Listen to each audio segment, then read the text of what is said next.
Hola, hola, hola, muy buenas tardes, bienvenidos a Quédate. Hoy en un día muy especial para nosotros, para la familia de Quédate, porque es una fiesta. Mirá que las paradojas de la vida, ¿no? Por un lado, un año de pandemia, lo corremos a un costado, porque la fiesta de la vida habla de que nuestra compañera, la querida Tati, va a ser mamá. Y no es de Luis Bremer, aclarémoslo. Bueno, aclarémoslo que tengo compromiso. Sí, Y vos también tenés compromiso. Yo también tengo compromiso. Mirá las cosas que hacemos para no casarnos, ¿eh? Eso lo pensamos, porque tenía 3 fiestas de casamiento suspendidas. 3 fechas fuimos posponiendo por la pandemia. Un año de pandemia en la República Argentina y en el medio yo hice un pibito. Y Tati, que mira, está tan sincrónica, tan pensante, dijo, voy a guardar hasta los 100 días de Quédate para anunciarlo, así que... 100 programas de Quédate es un montón, ¿eh? Así que felicitaciones a todo este equipo, muchísimas gracias. Y nos encontramos hoy, bueno, yo muy contenta, muchas gracias a mi compañero y a todos. Un beso en casa a los chicos, estamos muy contentos.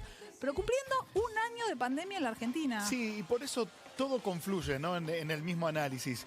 100 programas de Quédate, donde mi compañera, que hoy anuncia esta feliz noticia, vino puntualmente, vino magistralmente, jamás faltó, donde estuvimos trabajando en medio de una pandemia, con mucho miedo al principio. ¿Te acordás cuando todos lavábamos todo con lavandina, nos tirábamos alcohol permanentemente? Luego hasta el mundo científico empezó a conocer más de este virus. Todos fuimos aprendiendo, al principio era barbijo no, después barbijo sí, después qué barbijo y cómo. Bueno, hay algunos que parece que todavía no aprendieron cómo usarlo.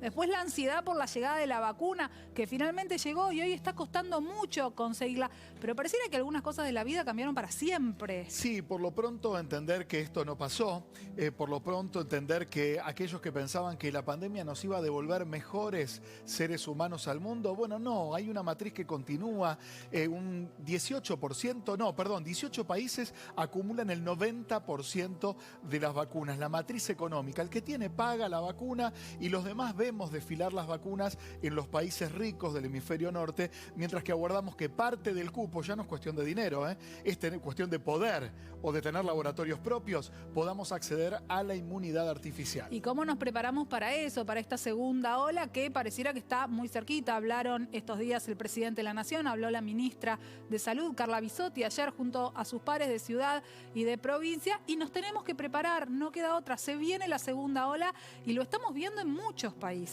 Vamos a hablar de Europa también, por ejemplo, Francia restringiendo París por al menos un mes. Lo mismo ocurre con Alemania. En medio de todo este sainete, la vacuna AstraZeneca produce o no trombosis. Bueno, hasta Angela Merkel salió a decir, quiero aplicarme la de AstraZeneca porque el mal mayor es que el pueblo alemán en esta tercera ola no esté inmunizado. Si hablamos de Portugal, lo mismo, España en alerta.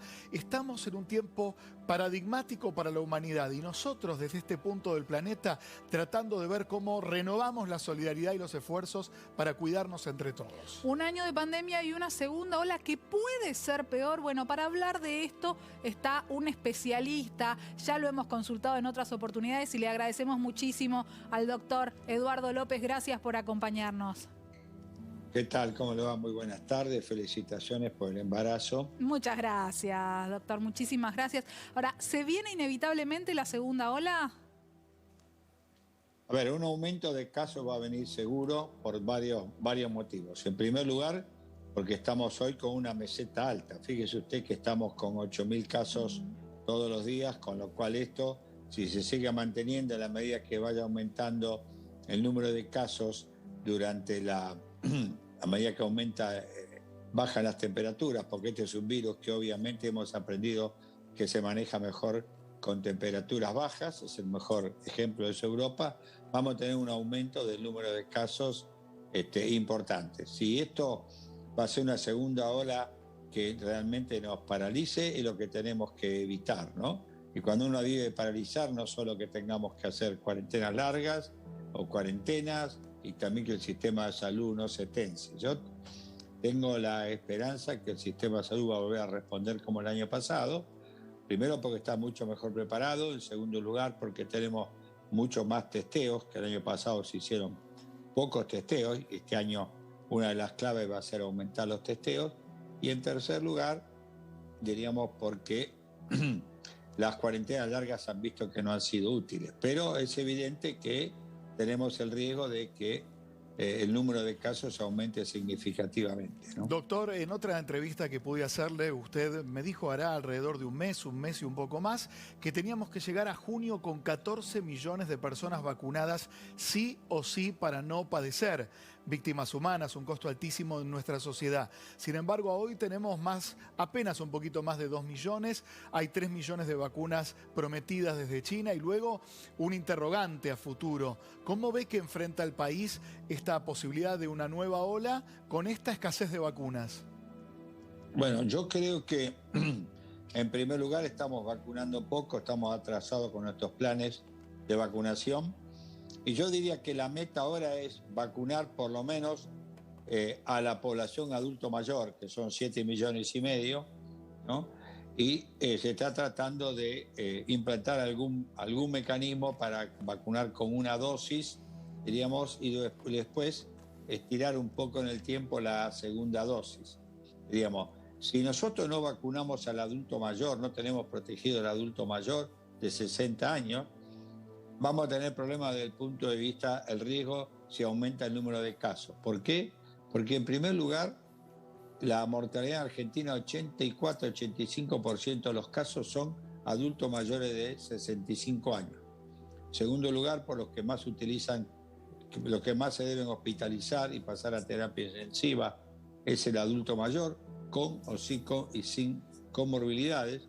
Por lo tanto, nosotros tenemos que tratar de vacunar todo lo que se pueda a esa población. Yo diría que todas las vacunas que lleguen, que se pueden usar en mayores de 60 años, no las distraigamos en otros grupos, sino básicamente la apliquemos al adulto mayor. Bien, ahora voy a volver a esto, a qué grupo se está vacunando y a ese criterio, pero con esta posibilidad de vacunar con una primera dosis y posponer la segunda dosis. ¿Hay alguna prueba en el mundo de cómo funciona la inmunidad con esta única primera dosis y extender en el tiempo la segunda? Entiendo que son dos componentes distintos si nos estamos refiriendo a la vacuna Sputnik V y que la que está llegando es la primera, justamente hay faltante de la segunda. Correcto. Con la vacuna Sputnik V no hay, por lo menos, estudios de prolongar en demasía el segundo componente, porque la vacuna Sputnik V, justamente la ventaja que tiene esta vacuna es que a usar dos componentes logra mayores títulos de inmunidad.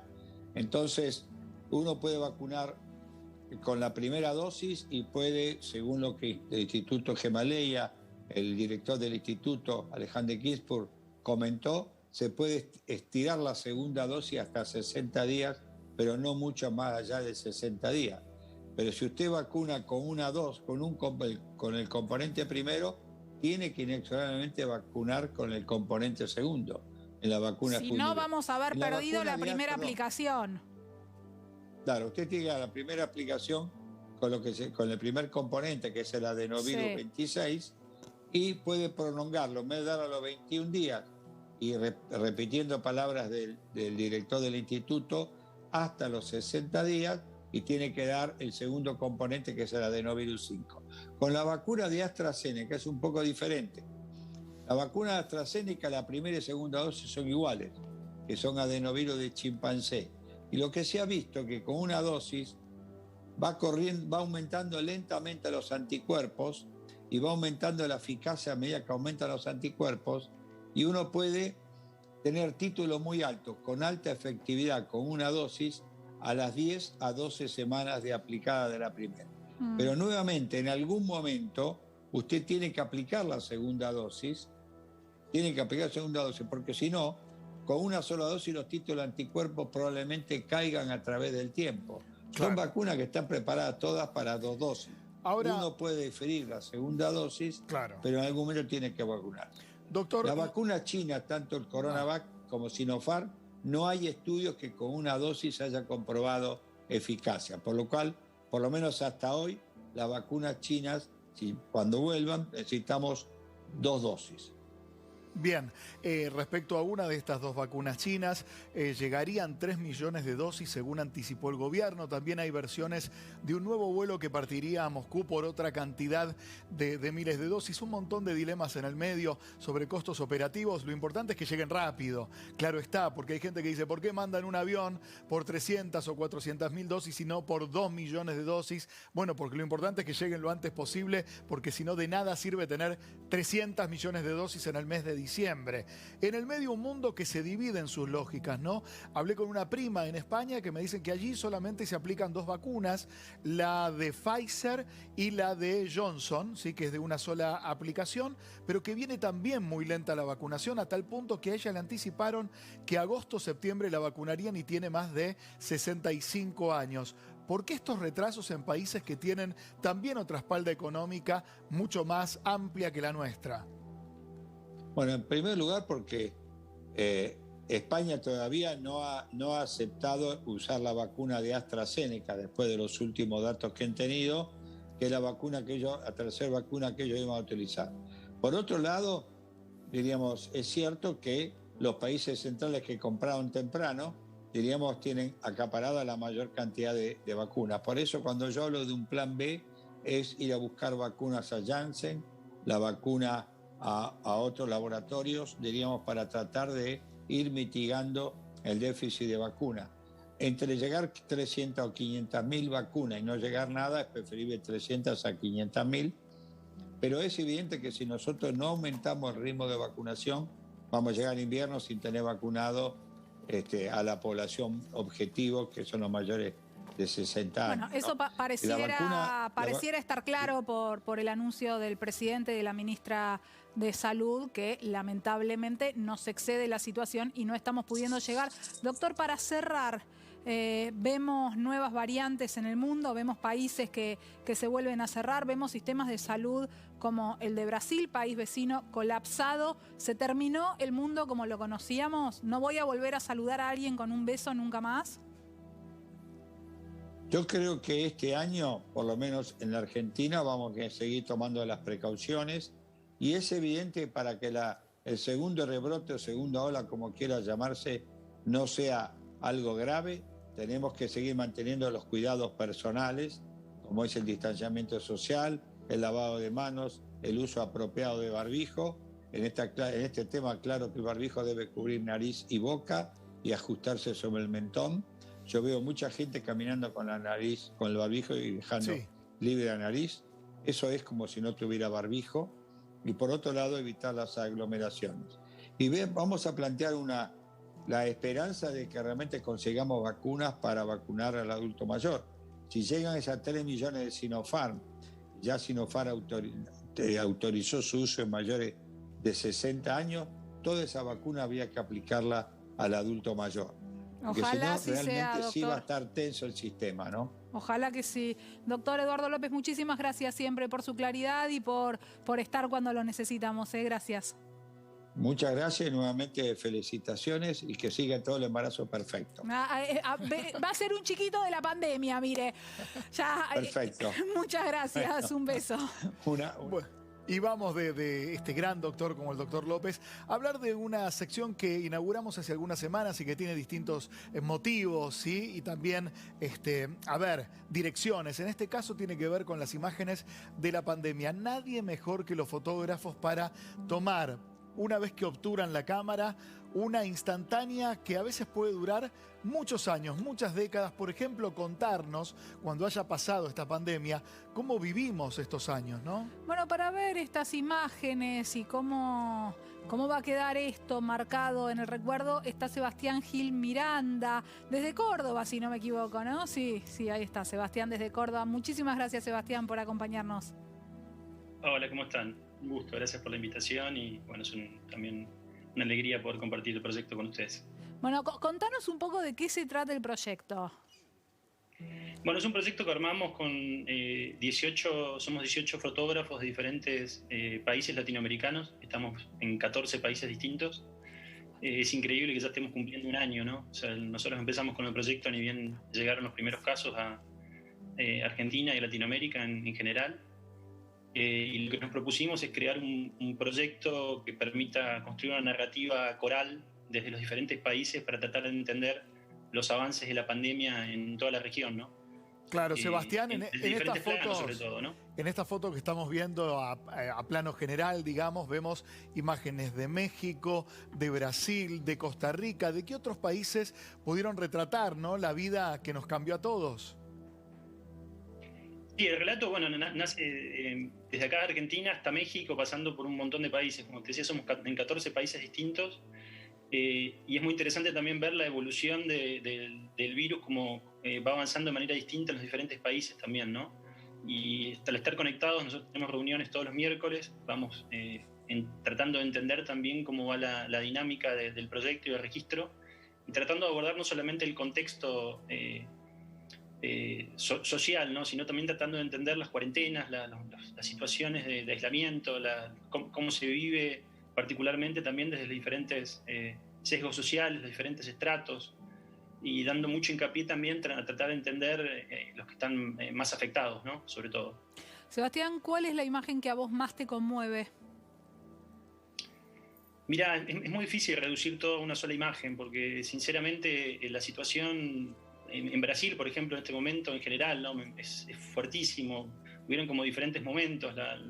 Un momento en Guayaquil, medio en los primeros meses, hubieron como situaciones, Perú, el desborde sanitario, las situaciones de las ollas populares, por ejemplo. Yo estuve registrando mucho las ollas populares en algunos barrios como Villa 31 o Fuerte Apache, algunos barrios de Moreno también, y la verdad que la solidaridad en un momento tan complejo como la gente salía a las calles a buscar compartir lo poco que tenían, ¿no? O sea, familias generando ollas populares, quizás una familia podía ser un miércoles, otra familia un merendero un jueves, y entre todos iban de alguna manera articulándose para poder sobrellevar esto que en alguna medida también la crisis está golpeando incluso casi más fuerte que el propio virus, ¿no? Seguro, Sebastián, estás hablando de las dos pandemias, ¿no? La pandemia del virus, una pandemia clínica claramente y viral, y por otro lado lo que conlleva la pandemia económica. Recién veíamos una foto que verdaderamente circuló por todo el mundo y duele mucho, que son cuando hicieron una intervención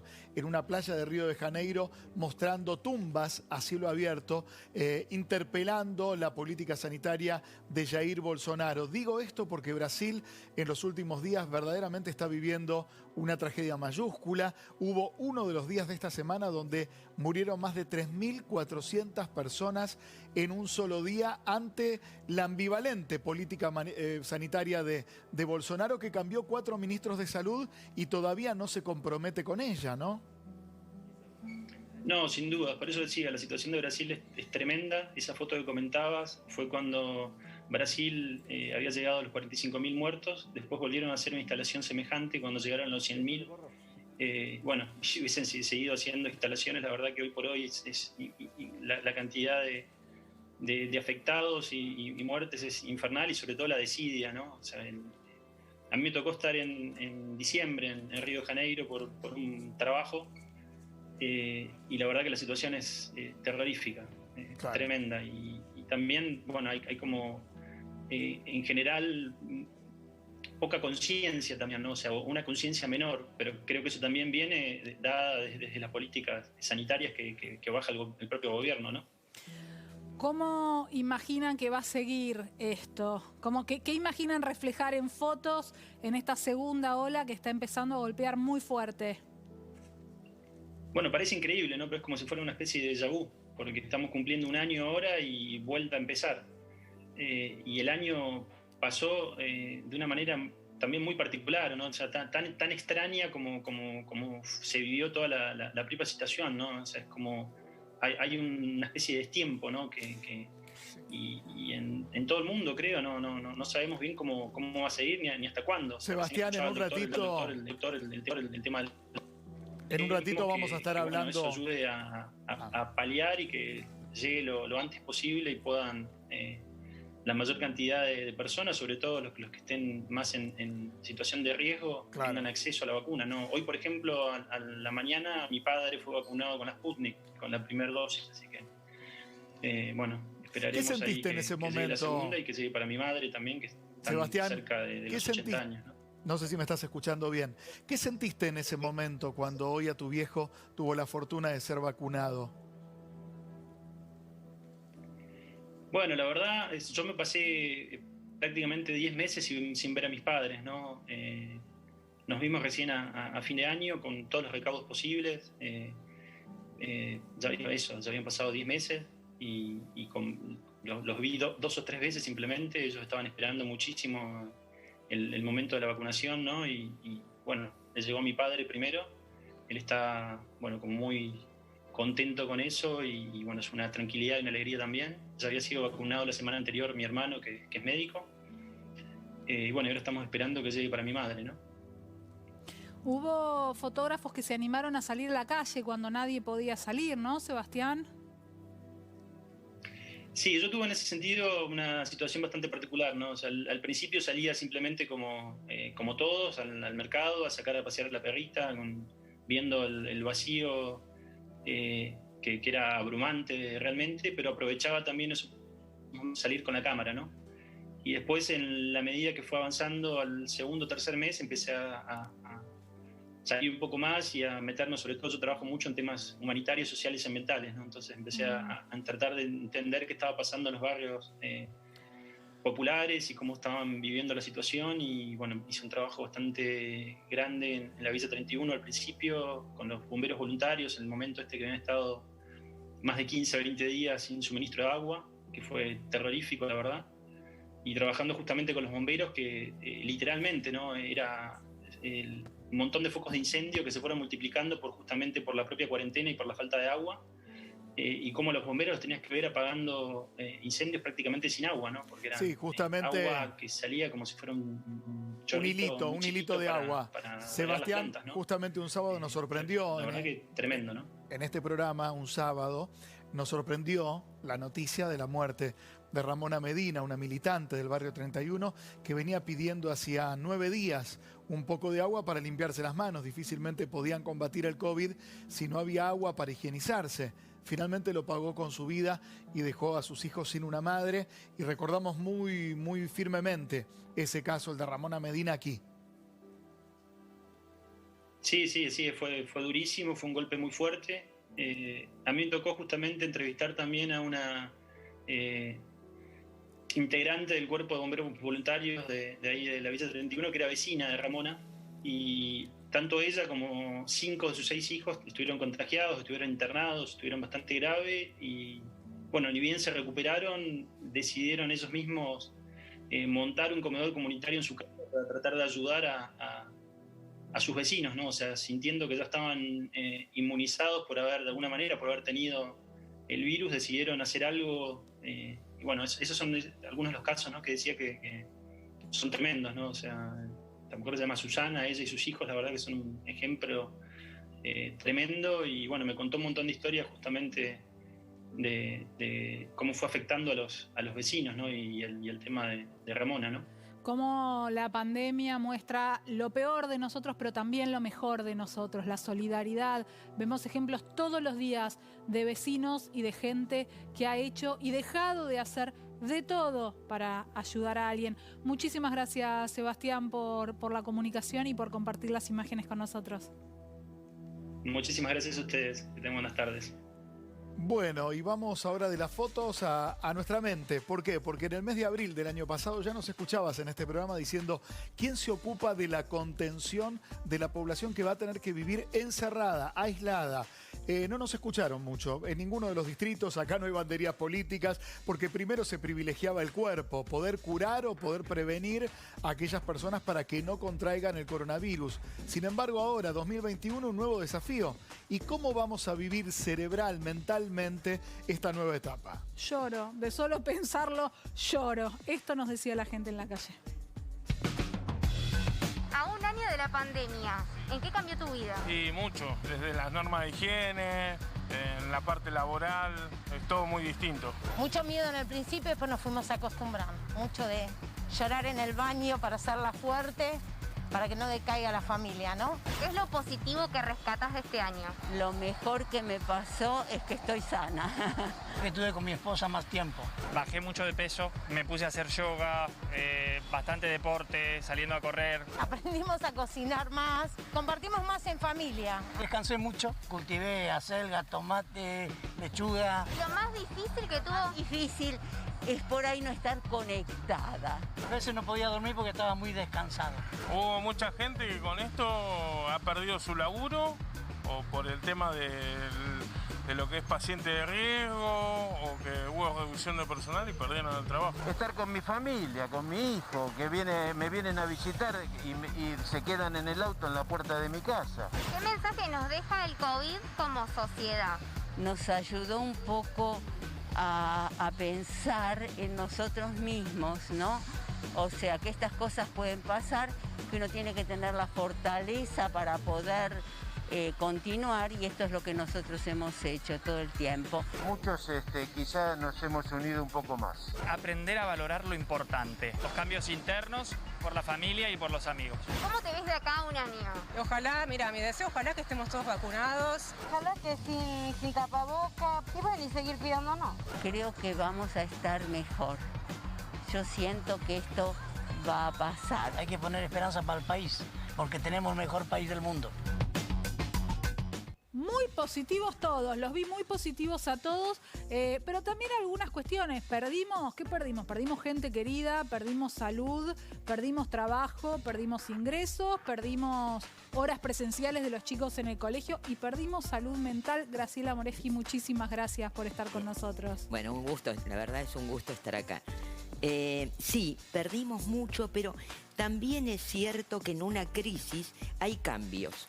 Y que esto que decían algunos de los entrevistados es cierto, va a haber toda una situación de modificarse donde uno adquiere herramientas, algunos, y otros no, otros las empeoran. Uno en este balance yo creo que depende mucho de lo individual.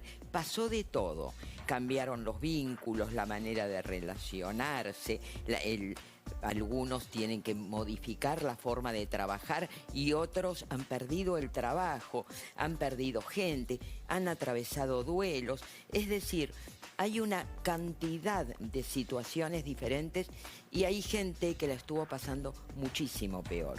Nosotros estamos recibiendo cantidad de pacientes con trastornos de ansiedad, depresión, porque obviamente la incertidumbre genera esto. Pero también es cierto que aparecieron esto que yo digo, herramientas para algunos, donde pudieron valorar, alguien decía de valorar lo importante, empezaron a cambiar las situaciones de valorización y de elección. Por ejemplo, ahora una cosa que me llama a mí la atención es ver en las confiterías cómo la gente está cara a cara sin celular intermedio. Ya están hartos. Empezamos a descubrir que esa tecnología que nos prometía la hipercomunicación en realidad era un artificio y que la máxima comunicación era la que teníamos, que era hablarnos mirándonos. Exactamente. Y yo veo que ahora no hay tantos en los bares gente que está con el otro mirando el celular. Hay trastornos que aparecieron, fatigas por Zoom, los que cambiaron el trabajo. Nosotros, por ejemplo, trabajamos mucho online. Sí. Digamos. ¿Es lo mismo la terapia por Zoom, por videollamada, a el vínculo presencial en un consultorio? Por lo menos para nosotros no, es mucho más agotador por Zoom. En los vinculares yo prefiero la presencial, digamos, cuando hay terapia de pareja, familia. Sí, no la hago por Zoom. En las individuales algunas veces sí, pero para el terapeuta es súper agotador. Agotador porque uno está en primer plano mirando nada más que la cabeza, viéndose a sí mismo, sintiendo que no se puede mover y que la otra persona está atenta a un primer plano de gestos que uno hace. Uno se ve a sí mismo. Esto también para los docentes. Entonces hay un agotamiento impresionante. Ahora, hay algo, ¿no? En esto, bueno, ok, es por Zoom. Yo sé que terapia es por Zoom, que colegio ahora es presencial, pero hay algo de la incertidumbre, ¿no? Sí. De estar todo el tiempo no sabiendo qué va a pasar la semana que viene. Que se viene. El otro día hizo el presidente una cadena oficial que no era esperada, y el susto que nos pegamos todos porque era, ¿qué pasó ahora? O sea, el miedo de lo que va a venir, ¿no? El miedo de la capacidad sanitaria, el miedo de cómo crecen los casos, el miedo de se cierran los colegios, siguen los colegios, podemos salir, no podemos salir. Hay algo del aprender a vivir con esa incertidumbre. Absolutamente. Y esto que es terrible, que aumenta la ansiedad y todo, por otra parte, si uno lo aprende, es un gran aprendizaje. Pero estoy agotada, Graciela. Te entiendo. Es agotador porque uno daba por seguro, pero te voy a dar la otra parte. Uno tenía certidumbres que eran ficticias, uno daba por sentado todo. Y esto hacía que había muchos automatismos que nos vienen bien. Nos vienen bien porque nos ahorran tiempo, tenemos rutinas. Ahora teníamos que... de cero, armar y recrear cada día. Esto para alguna gente le aumentó la flexibilidad, a otra directamente la metió en una situación de terror. Lo que digo es, no es malo acostumbrarse a ser más flexibles o no dar todo por sentado. Esto lo aprendimos, si no, no lo aprendemos porque nadie sale... sí, nos hizo tener un poquito más de conciencia de un presente insólito e inesperado. Ahora, el miedo el año pasado, Graciela, fue un ordenador. ¿Qué quiero decir? No se sabía si se transmitía por contacto, por respiración, si suspendía en el aire el virus y uno caminando por la calle se lo podía topar. Y eso hacía que todos estemos primero aislados, luego distanciados. Ahora, este año ya esa sorpresa no la tenemos. Digo, si una decisión gubernamental nos vuelve a aislar y a guardarnos en nuestras casas, ¿hay tolerancia psíquica como para que nuevamente nos aislemos? A ver... El que está agotado va a estar más agotado, el que siente, porque ya viene con un año, pero hay otros que adquirieron esto que yo decía como determinadas herramientas y saben a qué atenerse. Por ejemplo, no todo es peligroso, de qué forma el otro, porque antes cualquiera era portador, qué cosas yo sé que me tengo que resguardar. No creo que venga una cuarentena como la que tuvimos, va a estar más flexible. El tema es que nosotros muchas veces pasamos de la omnipotencia de creer que, bueno, ya está, no pasa nada, esto le pasa a los otros, a un miedo total. Nos cuesta transitar por ese medio donde... Y bueno, es peligroso, tengo que cuidarme, tengo que tomar recaudos. La verdad es que creo que es ese el lugar a transitar. Lo que pasa es que hay mucho que aprendimos, es cierto. Me acuerdo, decíamos al principio del programa, primero no barbijos, después sí barbijos, después qué barbijos. Aprendimos un montón, sí, pero también va cambiando todo el tiempo porque aparecen nuevas variantes que son más contagiosas, que si haces así, que si haces asá. Sí. De repente, o sea, uno confía en el resultado del PCR, pero me empiezan a contar que gente que viene del exterior viene con un resultado trucho. O sea, es muy cambiante todo el tiempo. Es una realidad muy cambiante. En realidad, toda la realidad siempre fue cambiante. Y nosotros veníamos con una fantasía de cristalización. O sea, pensábamos que íbamos a llegar a esta altura del año con un porcentaje mucho mayor de la población vacunada. Sí. Y estamos teniendo que aceptar y hacer una especie de duelo de que eso no está sucediendo, que estamos entrando al frío con un porcentaje de la población, como todo el mundo, que la está pasando muy mal con las vacunas. Sí. Yo creo que esto de, por ejemplo, el frío que nos va a obligar nuevamente a encerrarnos, yo por ejemplo, salía, veía gente o en plazas sacando el perro con amigos, en confiterías abiertas, la sensación es, bueno, nuevamente, el encierro, el cuidado, todo esto nos agota. Ahora, también es que algunos descubrieron nuevas formas de conectarse, volvieron a armar nuevas estructuras sociales. Por ejemplo, muchos no pudieron ver a la familia, pero se hicieron estructuras. Una burbuja. Claro, y con estructuras amigos, de vecinos, por ejemplo. Claro. Los chicos que no fueron al colegio, en las plazas, yo por ejemplo tengo 3 nietos muy chiquitos, de 3 y medio para abajo. Entonces empezaron a ir, ni siquiera llegaron a escolarizarse. Por lo tanto, iban a la plaza. Y en la plaza, que eran, por ejemplo, para muchos eran ocasionales, acá los papás llevaban a la plaza todos los días a los mismos chicos y entonces había como grupito de chicos de plaza. Vamos a hablar de los chicos a los adultos mayores. Sí. Caso personal, amistades de más de 60 a 65 años con una vida muy activa, Sí. 4 trabajos, que de pronto le dijeron el 20 de marzo, usted se queda adentro y no salga porque es un peligro público, ¿se acuerda? Sí. Pida permiso para salir, que hubo un par de famosas mayores de 65 años que levantaron algún que otro insulto. Digo, estas personas que aún no tienen la vacuna, que deberían haber sido prioridad, que dijeron, bueno, por otro tipo de intereses o por estar en primera línea con el virus, han vacunado a gente menor que yo. Hoy por hoy se encuentra de nuevo con el mismo desafío. Faltan vacunas para mayores de 70 y no completaron las vacunas de mayores de 80 en la ciudad. Sí, esto es, realmente esto es grave porque además los de 60 y 70 son personas activísimas. Claro. Los de 80 en general tienden a estar más con una vida más pasiva, pero la gente de 60 y 70 estaba plenamente activa. Entonces, sí, es todo un desafío esto.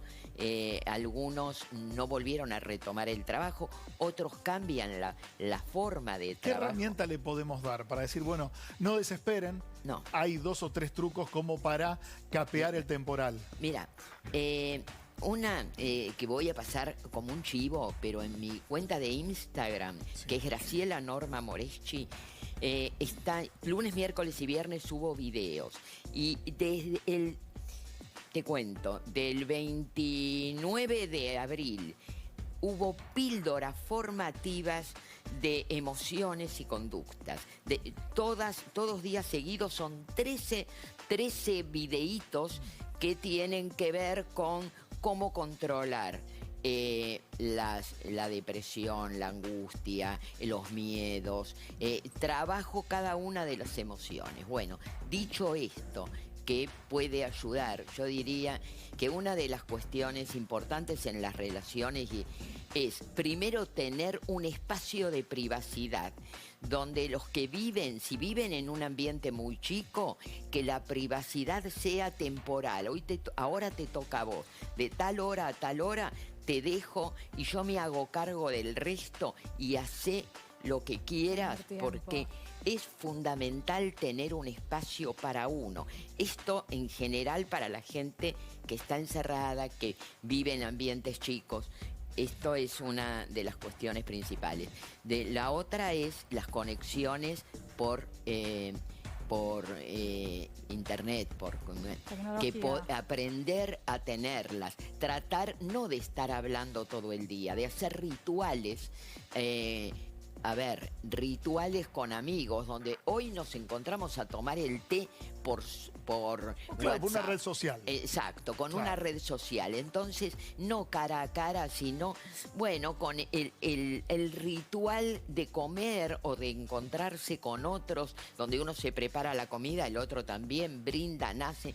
Este tipo de situaciones, que no es hablar por teléfono, es respetar el ritual. 2 cuestiones te quiero preguntar, Graciela. No sé si hay estadísticas de qué pasó en la Argentina en este año, si se sabe si aumentó el uso de medicación psiquiátrica o no, si se mantuvo, y si aumentaron los divorcios o separaciones, porque divorcios tal vez todavía no se sepa, fue un año muy difícil. Yo para no la creo que justicia hayan también. aumentado los divorcios, sí los conflictos, porque divorciarse es caro, a veces requiere de tener otra casa, entonces no me parece que esto haya sido posible. Sí los conflictos de pareja, de familia, muchísimo. Aumentaron. No sé la estadística en cuanto a medicación, pero sí sé que se alteró mucho el sueño. Entonces, problemas con el sueño y con las medicaciones para el insomnio también. hubo abuso, no puedo dar la estadística, de tranquilizantes. Y esto quiero aclararlo. Todo esto que lo da la vecina, tomá un... Te va a hacer bien. Te va a hacer bien. Yo eso es automedicarse y está mal. Pero Para eso además, se consulta a un profesional. Además, produce adicción. Las mayores adicciones, la mayor cantidad de adicciones y de personas internadas por adicción es por benzodiazepinas. No quiero dar las marcas, pero todos sabemos cuáles son esos que corren como agua. Que terminan con Cepam. Claro, la mayoría termina con Cepam. Exacto. Bueno, esas producen adicción. ¿Por qué producen adicción? Porque hay acostumbramiento. Cada vez necesito más dosis para lograr lo mismo. Bueno, entonces para lograr dormirme, de esto sí hay un incremento. Hubo dos situaciones que creo que se han repetido. El año pasado lo hemos preguntado al aire y muchos han coincidido. Un rapto de llanto sin ninguna lógica aparente, no es que uno viene rosqueando pensando algo. No, pero ha pasado, digo, por el hecho del aislamiento, en un momento decir, no sé qué me pasa, pero lloro. O por otro lado, 3 de la mañana, dicen que es la hora de las brujas, la gente se levanta cuando tenía cansancio a las 12 de la noche, cuando se acostó, y se despierta y tiene que dar varias vueltas para volver a dormir. ¿Por qué pasa eso? Bueno, lo de despertarse a las 3 de la mañana, cuando uno está absolutamente cansado, entra en un sueño profundo, pero después puede llegar a despertarse. A veces, aún no en épocas de pandemia, en cualquier momento uno dice, uy, estaba tan cansado y después de un sueño profundo me desvelé. Hay mucha ansiedad, hubo un gasto psíquico, pero a veces no físico, digamos. Entonces, esto uno necesita todo el gasto, moverse. Por lo tanto, es fundamental hacer gimnasia o caminar o estar al aire libre.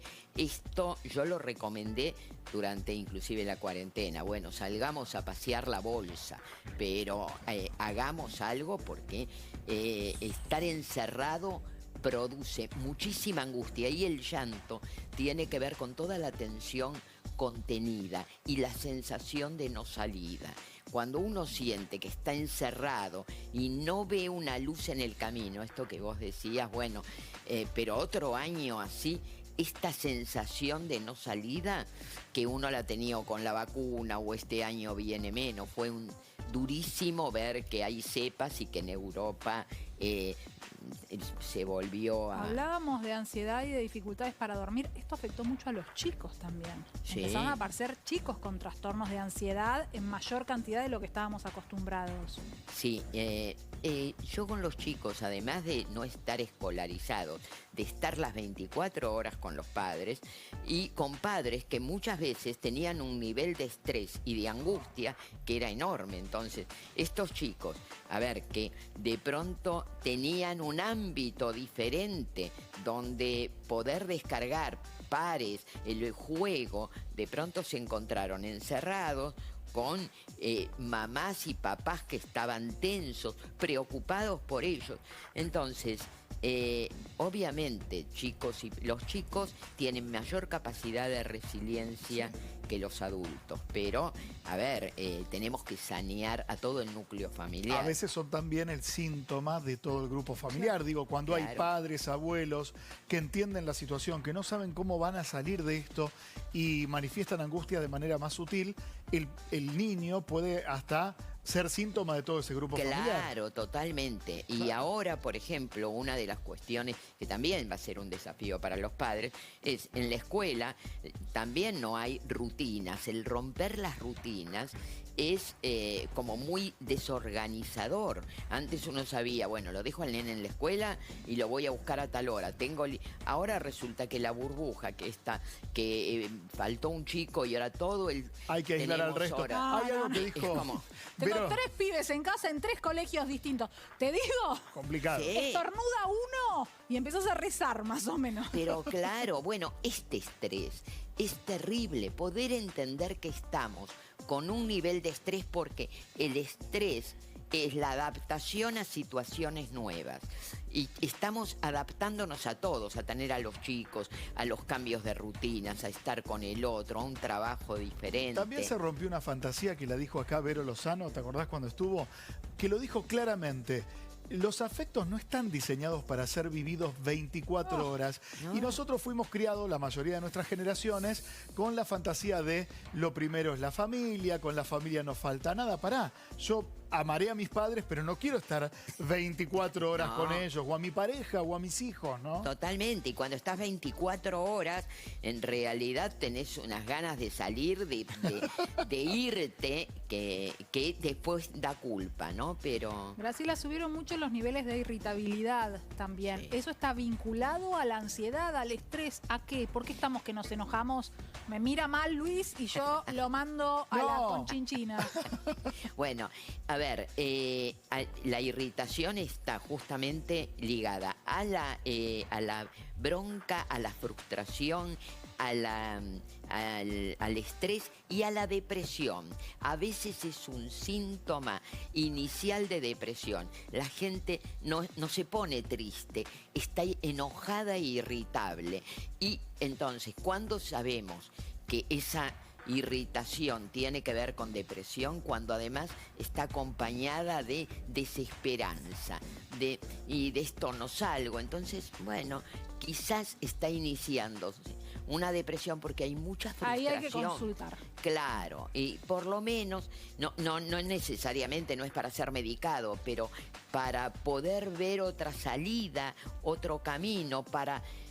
A ver, encontrar herramientas como para sentir, bueno, es una oportunidad de cambio. Esto en algún momento va a terminar. Quisiera que seas ahora asesora de gobernantes, de ministros de salud por un instante, porque yo creo que hay que construir dialéctica de la comprensión. Yo no quiero que me reten, yo no quiero que me digan lo que tengo que hacer, quiero que me ayuden a entender.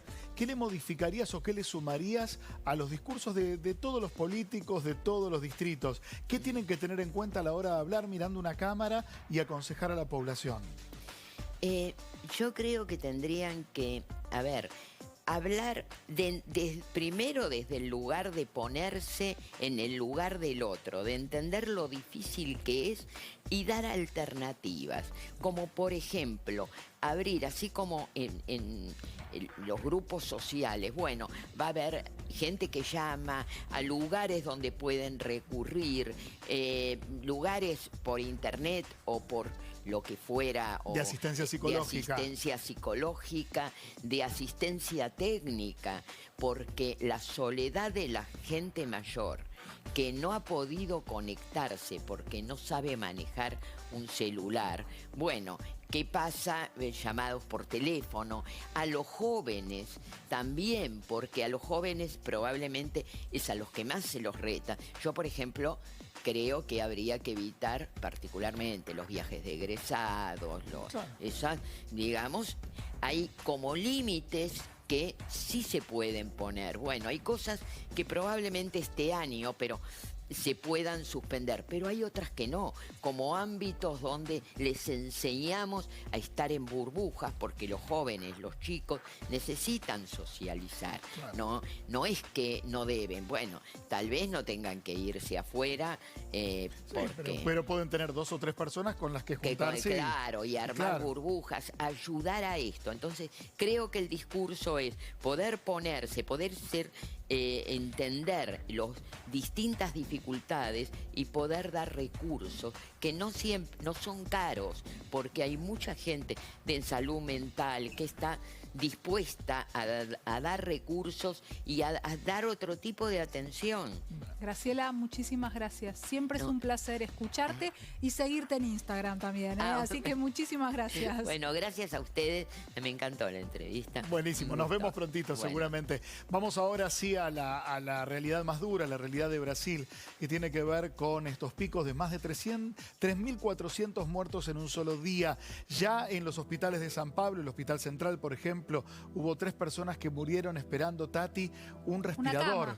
En el mayor colapso histórico del sistema de salud sanitario de Brasil, según dice el 4º ministro de Salud que tienen durante la pandemia. Estamos en línea con Tomer Saboia, periodista desde San Pablo. Tomer, muchísimas gracias por recibirnos y contarnos. Hola Tati, hola Luis, ¿todo bien? ¿Cómo están? Estaba escuchando ahora a doctora Graciela y bueno, y estaba hablando acerca de la adicción. Nunca se ha consumido tanto alcohol en Brasil y mirá que no tuvimos carnaval este año, ¿eh? Claro, o sea que cerveza fue lo primero que salió y también seguramente callaza, ¿no? Que es el aguardiente. La verdad, bastante vino. Te cuento que mucho vino. Nunca se ha vendido tanto vino. Y sí. Bien. Bueno, uno de los mercados nuevos de Argentina para vender vino es San Pablo. ¿Qué está pasando en San Pablo respecto de la crisis del sistema sanitario? Tomer, ¿es como lo estamos viendo? ¿Van pico tras pico en cantidad de muertos todos los días? ¿Y los hospitales colapsados para atender a la gente? Sí, específicamente la provincia de San Pablo es la provincia que tiene la mayor cantidad de casos y de muertos en Brasil. También es la que tiene la población más grande. Pero actualmente estamos en 88, casi 90% de todas las camas de UCI ocupadas. Hace 2 días 385 personas se quedaron esperando una cama para poder tratarse. Para ahí, Tomer. 385 personas se quedaron sin cama para atenderse. Exactamente, 385 personas sin cama para atenderse. Y no estoy hablando de un local en interior, un local inhóspito, lejos, no, estoy hablando de San Pablo, la más grande ciudad de Brasil. Ahora, ¿qué restricciones hay en San Pablo? Sabemos además que el gobernador tiene una mirada totalmente opuesta al desconocimiento y la negligencia de Jair Bolsonaro, pero por lo menos en Río de Janeiro, por ejemplo, este fin de semana y por 6 días tal vez, no se puede ir ni siquiera a la playa. En San Pablo hay toque de queda. ¿Cuál es la normativa? Luisito, te cuento que hoy tuvimos imágenes impresionantes de las playas en Río de Janeiro. Hoy, un sábado, 30 grados y las playas completamente vacías. Acá en San Pablo también hay restricciones a restaurantes, negocios, está todo cerrado, menos lo que es esencial, ponerle supermercados y cosas así. Pero todo el restante está cerrado hasta el 30. Y les paso algunos números. Ayer, por ejemplo, tuvimos en Brasil, eso estoy hablando hasta las 21 horas de ayer, o sea, seguramente este número ya está bastante más grande. Pero solamente ayer, 2.815 muertos. 2.815 muertos. Claro. 90.570 casos de infectados. En el último martes, juntando con todos los datos y todos los números, tuvimos más que 3.000 muertos acá. Es impresionante. Brasil ahora ocupa en muertes diarias el primer puesto mundial. Están por encima de Estados Unidos ya. Han superado a Estados Unidos y lo que es importante decir es que esto no es un día que fue la excepción porque hubo un cambio en la contabilización de los casos. No. Esto viene manejándose así todos los días, es lo que está sucediendo. ¿Con qué tiene que ver? Tiene que ver con la variante de Manaos, la P1, que sabemos que es mucho más agresiva, con el colapso del sistema sanitario, o lo que recién decía mi compañero, un presidente que desde el principio ha menospreciado a esta pandemia, ha menospreciado a la enfermedad y dijo la semana pasada, sin ir más lejos, que los brasileños dejen de quejarse por el COVID. Bueno, nuestro presidente, para que tengan una idea, no sé si todos los argentinos tienen esta idea, pero al principio él hacía aglomeraciones, sin barbijo, tocando a la gente, besando a la gente, viejos y niños. Sí. Dijo que la vacuna era una idiotice, que no funcionaba y era favorable a la cloroquina. El presidente de la Pfizer, que hace las medicinas, la Pfizer, le ofreció a Bolsonaro 70 millones de dosis en 15 de agosto del año pasado.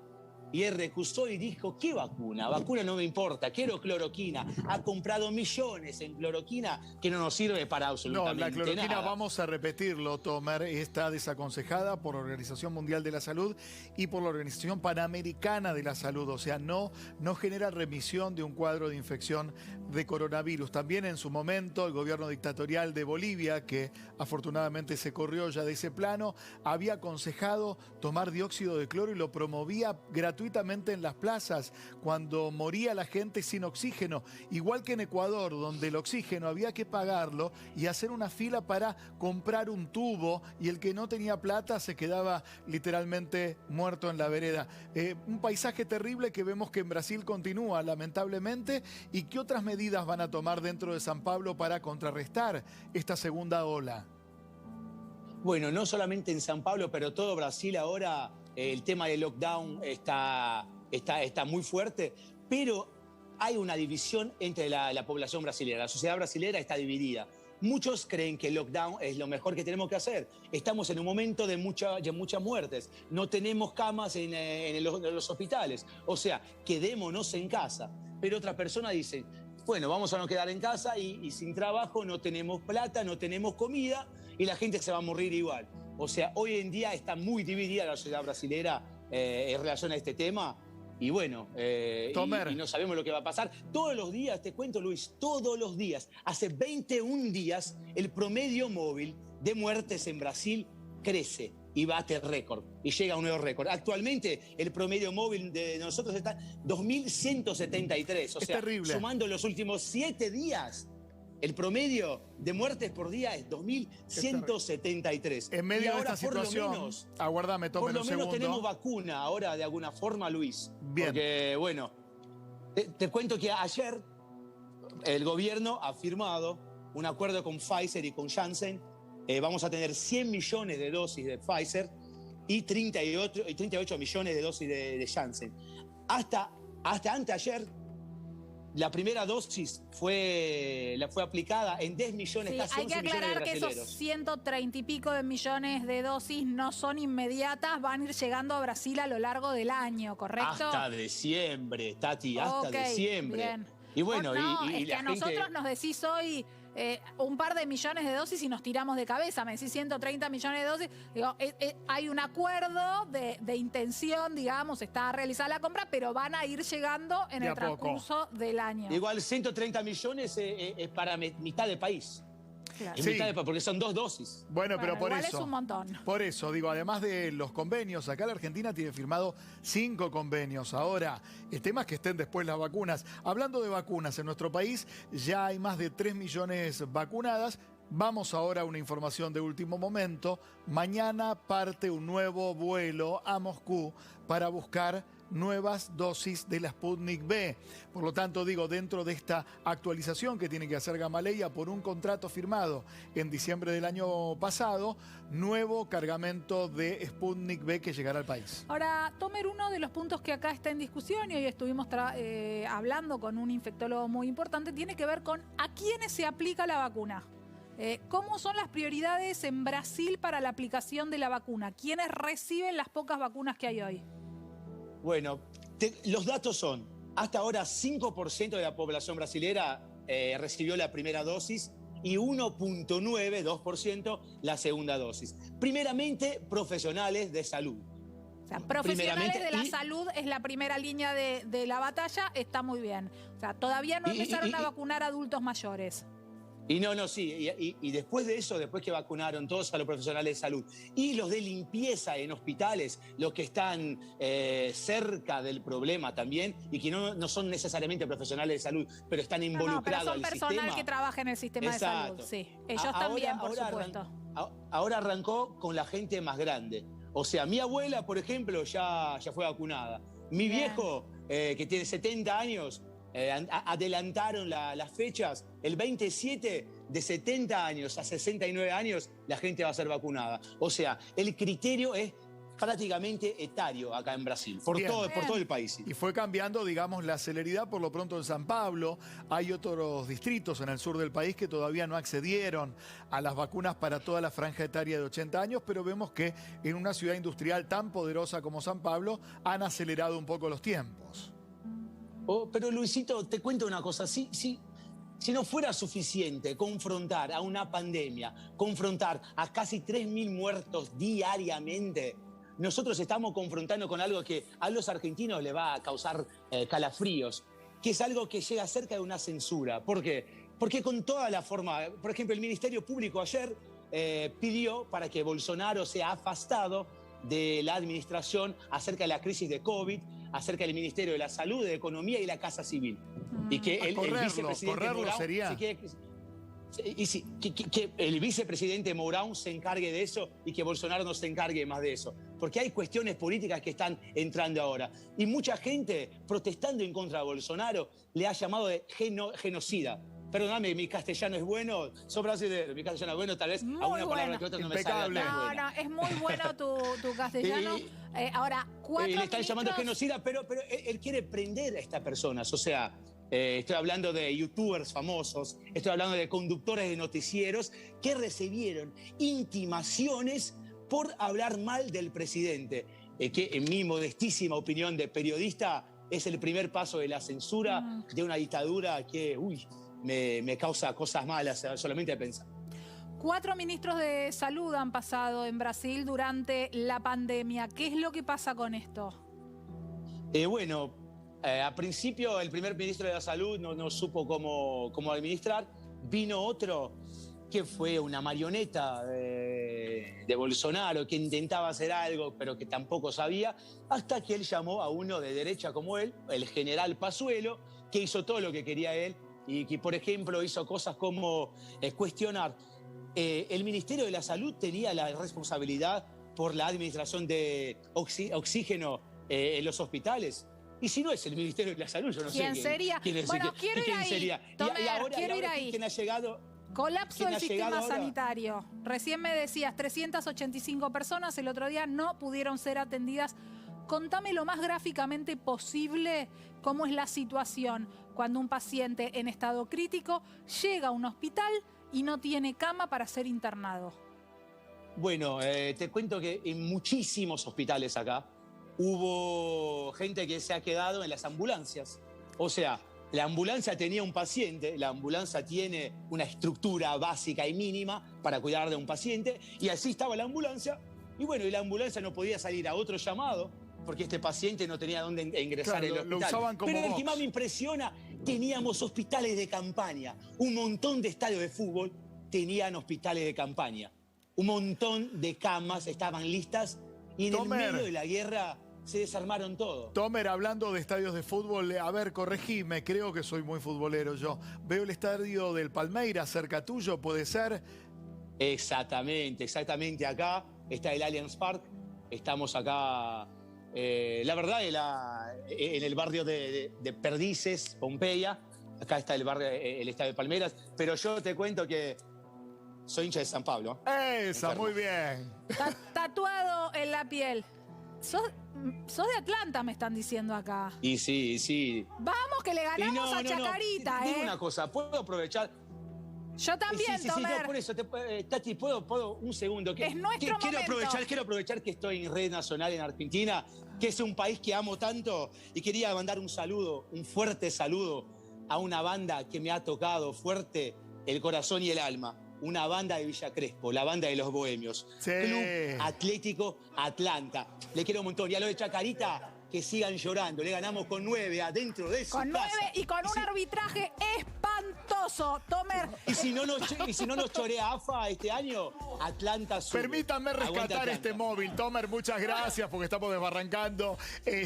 Tati, Tomer, Atlanta, un solo corazón. Perdón. La seguimos en privado nosotros por Instagram. Dale, sin problema. No, perdóname, me emocioné. Muchas gracias.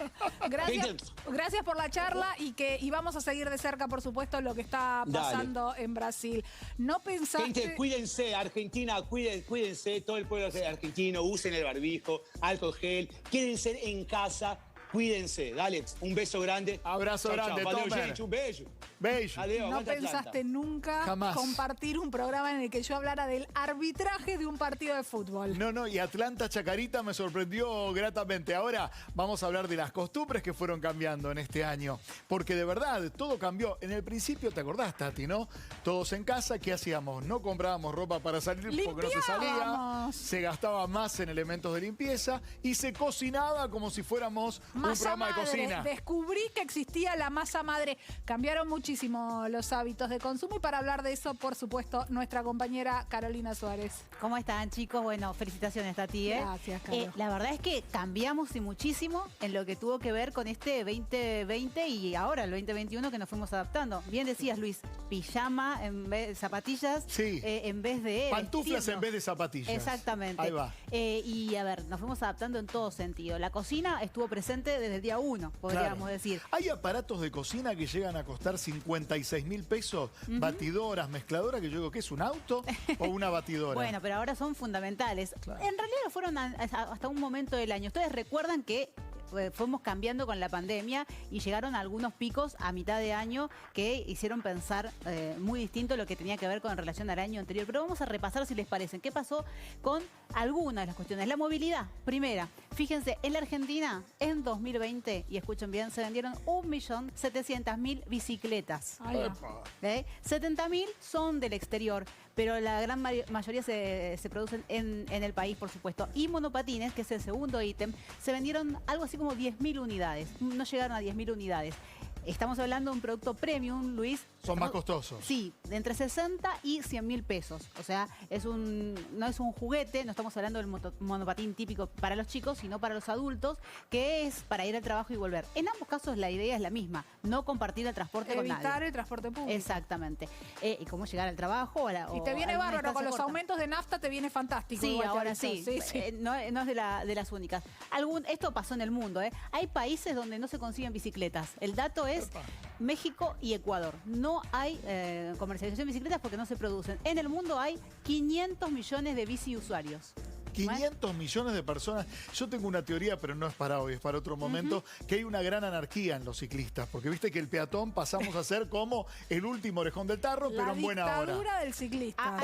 Hay que hablar otro día de las ciclovías de Buenos Aires. Y pasamos de la movilidad a otro de los datos. Bien decían recién, bueno, accesorios de lo que tiene que ver con indumentaria. En primer lugar, la indumentaria que es deportiva. Y ahí decís, ¿todo el mundo la utilizó para ir al gimnasio? No, porque no podíamos salir. Para salir de casa tampoco. Era para estar más cómodos. Claro. Así que se entiende por qué la venta de Es una productos... trampa mortal la yoguineta, porque engorda con uno. Después te querés clavar el jean y sonaste. Es complicado, Claro. se adapta, ¿no? Pero pantuflas y pijamas fueron de los más vendidos. ¿Cuánto? Llegaron al tope máximo entre julio y septiembre en materia de ventas, porque ahí tuvimos los eventos comerciales, es decir, comprar desde casa. Prácticamente en el primer rubro, el de pijamas y todo lo que tiene que ver con jogging, 100% más que el año anterior. Fíjense lo que crecieron. Y pues el hecho de accesorios para hacer gimnasia en casa. Un rubro que no teníamos presente porque la mayoría iban a gimnasio. Así que esa es otra de las cuestiones que también creció durante el 2020. Que ahora, aclaro, no van a seguir esa tendencia. Porque en el caso de la indumentaria empieza a desaparecer el uso del pijama. Empieza la gente a decir, bueno, quiero volver a una normalidad. Y se está viendo con la desaparición de ese tipo de compras de lo que tiene que ver con indumentaria y la vuelta a otro tipo de pantalones vestidos en general. Así que las tendencias, no solamente en la Argentina, sino en el mundo. La siguiente placa. Bueno, esto pasó porque no podíamos salir de casa. Tinturas de cabello y cremas para las manos. En el segundo ítem, cremas para manos, empezamos a usar mucha lavandina, mucho alcohol y deterioraba la piel. ¿Cuánto se incrementó? Entre un 15 y un 20% tan solo en lo que son ventas en farmacia. Y las tinturas hasta el mes de octubre se incrementaron en un 60%. Luego, cuando comenzó la actividad, las peluquerías que volvieron a estar en funcionamiento, bueno, cayó un poco la venta particular. Cayó bastante, te diría, sí. Y Bien. de hecho, hasta los precios que subieron mucho durante 2020 están un tanto estancados durante este último tiempo. Algunos de los otros ítems. Bueno, este es el clásico. Lavandina, productos de limpieza. Les digo algo, llegó a un tope tanto que ahora han descendido. ¿Cuál es el producto que hemos repasado acá? Ustedes lo recuerdan.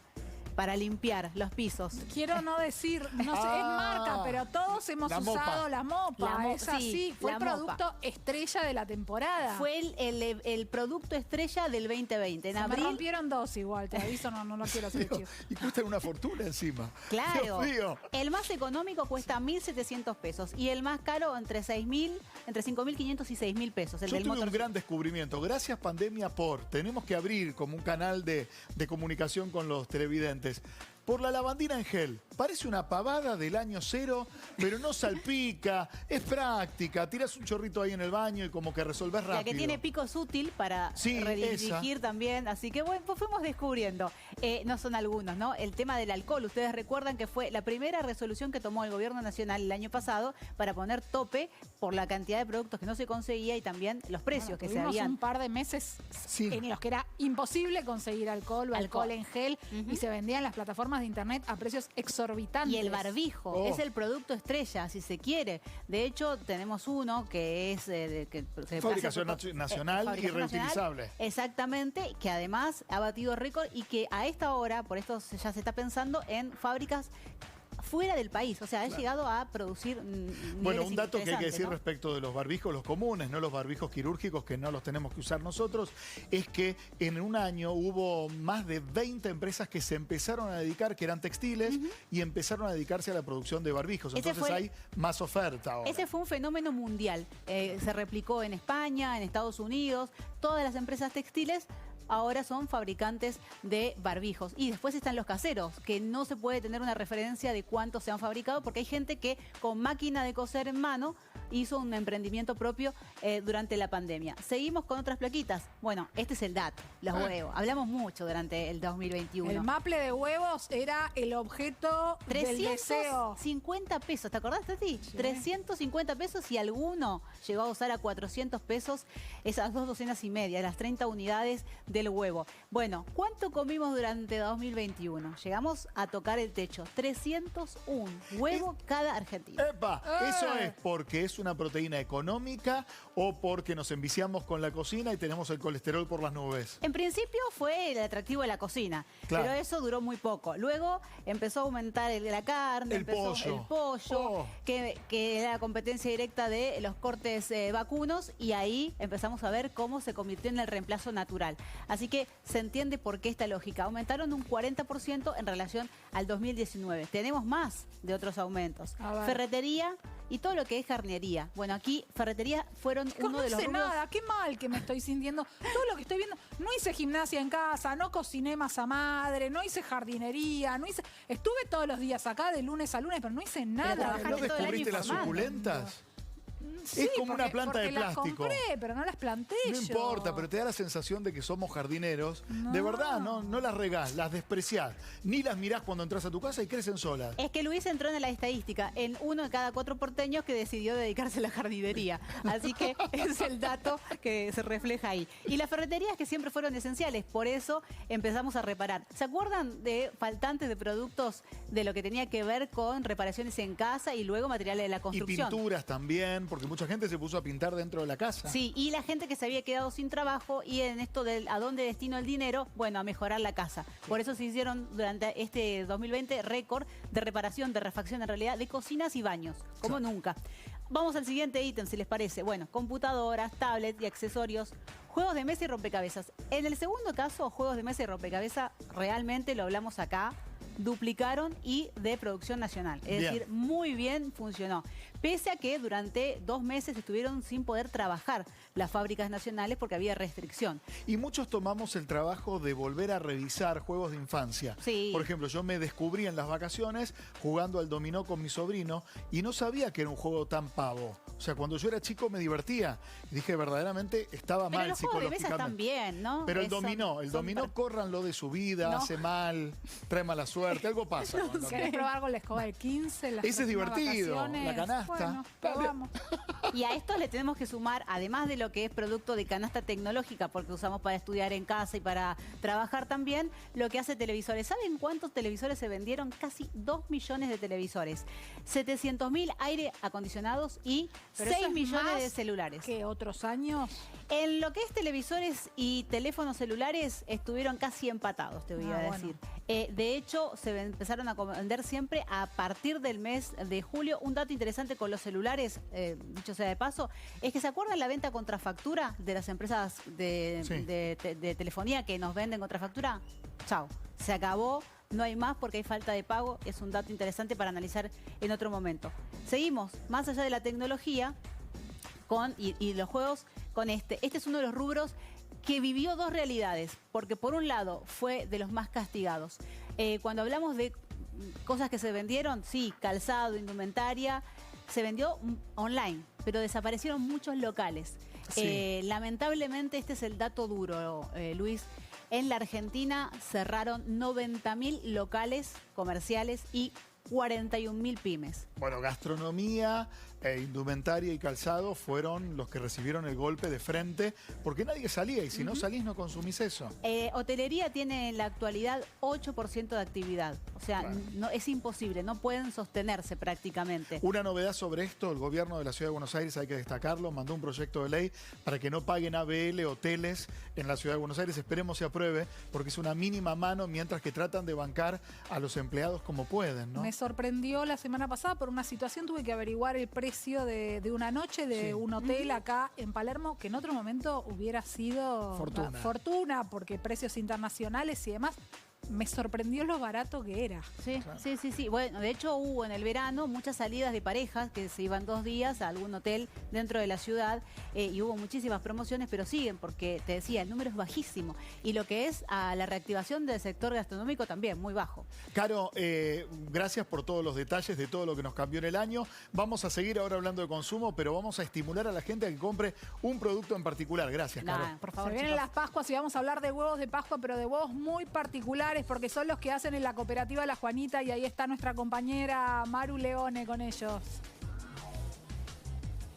Hola Tati, hola Luis. No saben el olor a chocolate y el aroma exquisito que hay acá. Estamos en el barrio de La Ferrer con Silvia Flores, en la cooperativa La Juanita, que nació en el año 2001 con el fin de, obviamente, darle trabajo, ¿no?, a mucha gente de este barrio y también vender huevos de chocolate, roscas de Pascuas, ¿no?, a precios populares para que todos puedan tener... Tienen una pinta bárbara, Maru, además. Y está Silvia, que ya te están escuchando. Tienen una pinta increíble. Exacto, y vamos a aprender a hacer huevos.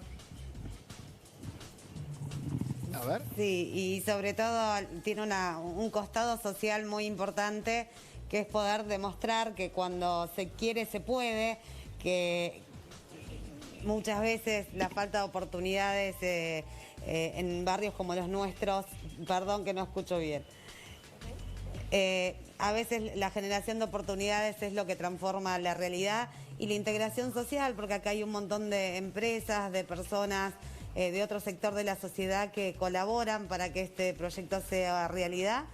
Y este pan dulce, este huevo de Pascua, todos los productos que elabora la cooperativa demuestran que la integración social es posible, que Silvia, en nuestro barrio hay un montón de gente que quiere salir adelante. Sí. Además del esfuerzo y de todas las trabajadoras y trabajadores, quiero felicitar la belleza de estos productos. Son lindos productos, tienen un sabor que traspasa la pantalla. ¿Cuánto está cada huevo y cómo se pueden comprar? Bueno, en la actualidad un huevo de Pascua de 300 gramos está a 700 pesos para una empresa y esto nos permite venderlo a casi precio de costo en el barrio, a unos 200, 300 pesos dependiendo del tamaño, y que nuestros vecinos puedan saborear y disfrutar el mismo huevo de Pascua que una empresa o un empresario en la capital federal. Así que de eso se trata un poco el proyecto, demostrar que la integración social es posible. Está buenísimo porque los huevos de Pascua este año en la venta comercial subieron de precio entre el 40 y el 60%. Llegué a ver huevos de 200 o 250 gramos alrededor de 1.000 pesos, 880 pesos según la marca, según el supermercado. Pero estos son huevos mucho más accesibles que yo ahora voy a probar porque tengo acá. Sí, y además estamos acá muy contentos en La Juanita que les vamos a mandar un huevo gigante que hicimos especialmente para ustedes, con mucho cariño. Somos alrededor de 52 personas que trabajamos en todo el proceso de producción de este huevo de Pascua y que se hace con un condimento, el más importante, que es con muchísimo amor. Así que se lo vamos a mandar con mucho cariño. Muchísimas gracias. Ahí vemos el huevo más grande de todos, digo. Por si alguien quiere comprar ese huevo inmenso, debe ser fácilmente de 1 kilo de chocolate. ¿Cuál es el valor? No, ese no está a la venta, ese se los vamos a mandar para ustedes, para que puedan compartirlo como trabajadores. Así que con mucha alegría lo hicimos para ustedes. Vamos viendo si lo compartimos o si me lo llevo a casa. No, mentira. Lo vamos a compartir. Te agradezco muchísimo, Silvia, por eso. Vos sabés que en casa lo más importante del huevo, para mí el chocolate 100%, pero hay mucha expectativa siempre adentro al momento de romperlo. Sí, así es. Bueno, en este caso lleva confites, también de chocolate, pero si les parece vamos a ver todo el proceso de producción del huevo. Vamos. Acá tenemos, por ejemplo, el chocolate que lo vamos derritiendo y que pasa a un molde. Nuestro molde, el diseño que tiene este año, le llamamos las famosas rejitas, que está por acá. Es muy sencillito el molde de pan dulce y con chocolate de otro color, el chocolate blanco en este caso. Se hacen las rejas, pasa por un proceso de frío y luego vamos al proceso. Una vez que está fría la reja, vamos a colocar el chocolate negro que está por allá, que Silvia, es Gabriela. Se encarga de hacer este proceso, sí. Silvia, me dicen que es muy importante, yo tengo cero idea de repostería, que para que el chocolate tenga ese brillo, que parece que estuvieran barnizados, es importante las temperaturas, ¿no? De hasta cuánto se calienta y cómo se enfría, ¿es así? Sí, así es, y un proceso de muchísima higiene de los moldes, que es súper importante también, y de un trabajo con mucho cuidado. El chocolate es un producto que es muy bueno, que es muy rico, muy noble, pero hay que cuidarlo mucho. Me encanta lo que estoy viendo. Eso que se está espolvoreando ahí, ¿qué es? ¿Chocolate blanco? Acá. Sí, es chocolate blanco. Y luego pasa, esto va a un proceso de frío y se viene a desmoldar. Luego se colocan los famosos confites de los que hablábamos. Fundamentales. Y empiezan y se cierran, así es. Y eso que estamos viendo. Y vamos a decorarlos también con... ¿De cuánto? Ese huevo, ¿qué peso tiene? 200 gramos. Ah, bien. Es un huevo de 200 gramos. Ay, ahí me gusta, lo están decorando con chocolate. Y bueno, y va decorado con chocolate blanco. Ese chocolate cuando se enfría es el que yo agarro. Todo el proceso de cierre. Ese chocolate es el que una vez que se cristaliza, se enfría, lo parto y para mí es como comer el repulgue de la pascualina. Es más rico que la pascualina en sí. ¿Es difícil hacer eso? Así es. A mí me encantaría estar ahí haciendo ese repulgue. Bueno, nos encantaría que estén acá cuando gusten. Será un placer poder compartir con ustedes el proceso de trabajo, que para nosotros es muy importante, sobre todo por lo que implica en un barrio como el nuestro, el trabajo, la dignidad, lo que significa Silvia. para nosotros saber que con nuestras manos podemos hacer un producto de primera calidad y que podemos vender a empresas, pero también a nuestro barrio, y que podemos generar trabajo y dignidad y poder compartirlo con ustedes y que se pueda difundir es de verdad muy satisfactorio para nosotros. Así que sería un placer recibirlos cuando gusten. Igual la vamos a hacer trabajar acá a la compañera a ustedes. Vamos con Tati y vamos a laburar. Sí, vamos a ir nosotros a trabajar. Mientras Maru está haciendo, ahí la vemos a Maru haciendo la decoración. Digamos que la cooperativa de La Juanita también dicta muchos cursos con salida laboral para la gente del barrio, que esto es muy importante. Ah, te sale bien, Maru, ¿eh? ¡Epa! Maru, estuviste practicando, no me mientas. Mirá cómo le sale. Es lo mío, chicos. Es lo tuyo. Bueno, con esta imagen... como para agarrar el chocolate que se cae. Silvia, nos despedimos con esta imagen, pero decime cómo hace la gente para comunicarse con la cooperativa La Juanita si quieren comprar estos huevos de Pascua. Sí, a través de nuestras redes sociales, nuestra fanpage en Facebook es Cooperativa La Juanita, nuestro Instagram también, Cooperativa La Juanita, el mail cooperativalajuanita@hotmail.com.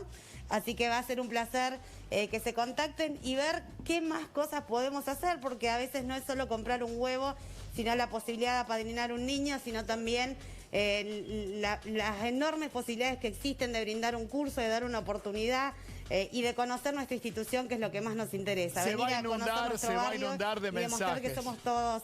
Se va a inundar de mensajes y de llamados. Va a ser una gran semana. Un beso grande. Un beso grande, Silvia. Un beso grande, Maru. Vamos a hacer una muy breve pausa, pero en un ratito nada más vamos a tener primero esas escenas de baile, Tati. Vamos a bailar. Luis Bremer baila en vivo con las películas. Mira, escenas emblemáticas de baile en el cine. Y después un actor, estuve re enamorada de él. No me digas. Sí, del gran Arturo Bonín. Del gran Arturo Bonín, un amor importantísimo que ya te contaré, un corte así, chiquitito, y ya volvemos.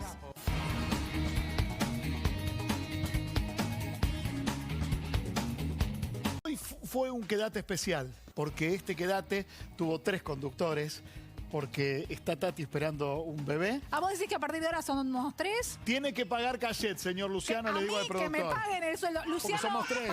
Quiero decir, Luciano, yo te quiero grosso, perdóname, está enojado conmigo, Lucho, y yo lo quiero grosso. Se le va a pasar. Nos vemos mañana, pero a las 4 de la tarde. Mañana a las 16 con un programa hermoso, y ahora los dejamos con la reina de este canal, con la señora Susana Rocasalvo y sus implacables. Chao.